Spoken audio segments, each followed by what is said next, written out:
has won and we're all delighted, all his fans. All their fans. So here's more on this book.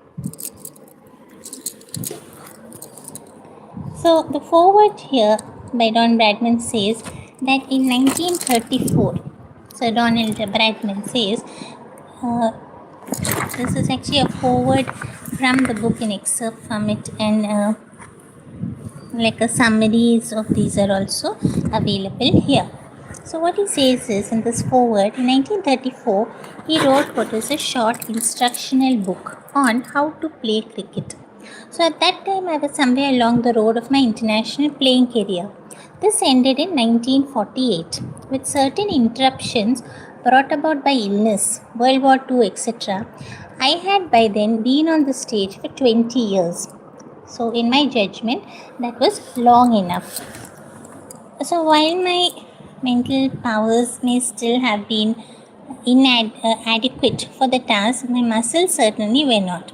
So the final act of renunciation of an active playing career is never easy, and the irrevocable decision to retire is so often delayed in the search for some final gesture of pleasurable farewell. So perhaps it is postponed because the player himself realizes he loves to be in the fray, and he knows that as a non-player, he can never again occupy the stage as he did when he was a performer. So no matter how much one may genuinely dislike publicity and the fierce spotlight on your everyday doings, there is inevitably a thrill in the achievement of some fleeting glory. So as I said, the book is, so they will surely benefit from this book if they read it.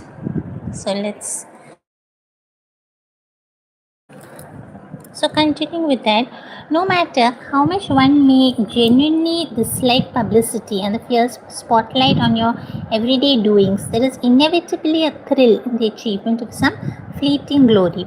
So for my part, I can truthfully say I had no regrets about retirement. I knew my best days were over and believed I could thereafter render my best service to cricket outside the playing arena. So for some time, I found it a relief to be spared the strain, the anxious moments that were associated with playing international sport.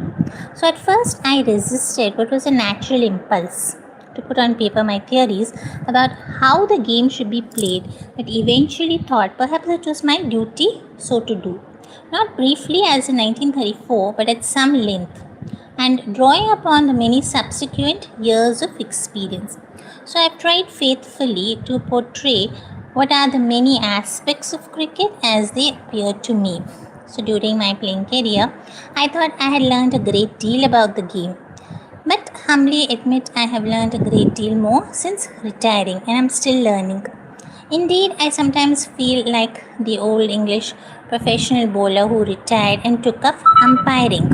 When asked what he had found out, he replied, just that a lot of the wickets I took LBW when I was bowling were not out.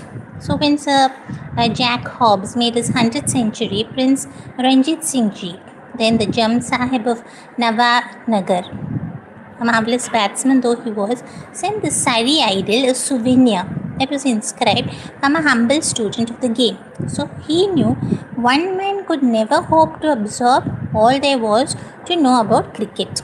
So Sir Frederick Toone was right. You can exhaust yourself at cricket, but never your subject. So during one of my visits to England, as he said, the author says, Don Bradman, that he had the great pleasure of meeting and dining at the Savage Club.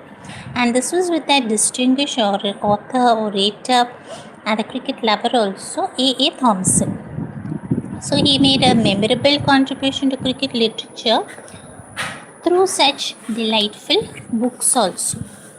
And some of these books are Cricket My Happiness, Cricket My Pleasure, etc. So books which are full of human interest and also understanding of the characters of his day and earlier. So Mr. Thompson did not profess to understand all these technical aspects of the game, but he loved it as a few men good. And I think his description of England's gift to the world of sport seems to portray its meaning to the watching public better than anything I know. So he says there are several ways of looking at the game of cricket first and then probably best. So it is a game that is played for enjoyment. It is an art rich in the expression of subtle technical skills where grace and also strength may be magically blended.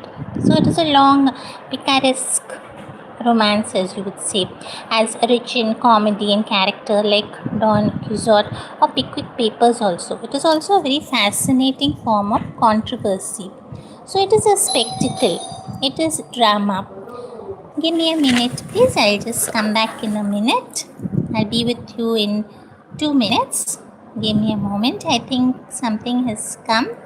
I'll be back in a minute.